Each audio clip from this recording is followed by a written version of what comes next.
seperti kita ketahui ya, beternak itiknya selain murah, mudah, itu kan siapapun bisa. Nah, harapan Bapak nih kepada khususnya mungkin masyarakat Aceh sendiri ya Pak? Ya, ada satu hal yang sebetulnya buat kami ironis,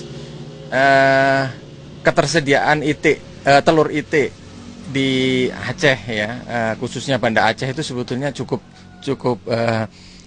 langka. Artinya supply demand-nya kan kurang sekali ya, di mana demand lebih tinggi.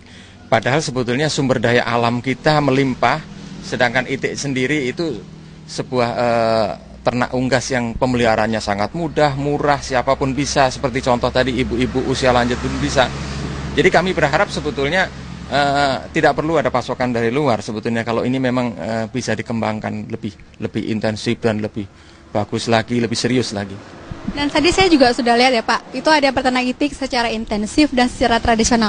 Itu bisa dijelasin enggak Pak, apa yang membedakannya? Sebetulnya gini, jadi kalau yang intensif itu memang kita bilang itu seperti profesional. Seperti kita lihat tadi Pak Asari usianya relatif muda, artinya intensitas kerjanya itu dari pagi sampai sore masih bisa dilakukan. Nah, kami berharap memang kalau ini memang sudah dianggap sebagai mata pencarian yang patut diperhitungkan, lebih baik memang intensif.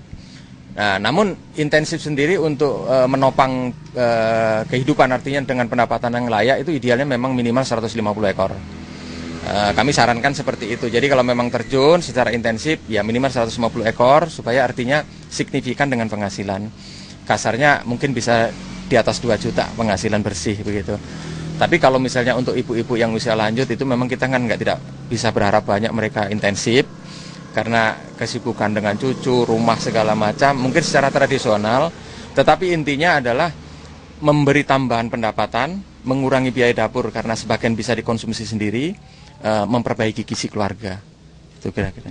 Dan setelah di Tanjung ini kan banyak kan sudah ada yang berhasil ya Pak. Apakah ada kemungkinan Bapak untuk menyarankan untuk beternak itik di tempat-tempat lain mungkin? Kalau kita ini sebetulnya di tahun 2010 ini ada program lagi yang sebetulnya desa tetangga dengan Tanjung, itu Desa Nusa.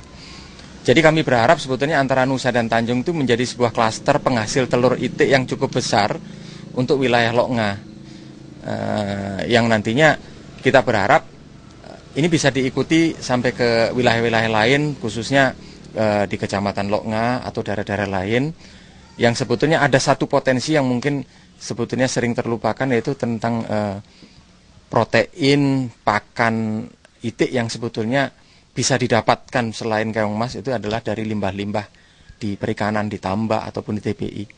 Kita berharap memang berkembang ini bukan hanya itik sawah yang berbasiskan kepada pakan sawah, tapi juga berbasiskan pada pakan pesisir untuk ke depan. Ya, makasih Pak ya atas waktunya ya Pak ya.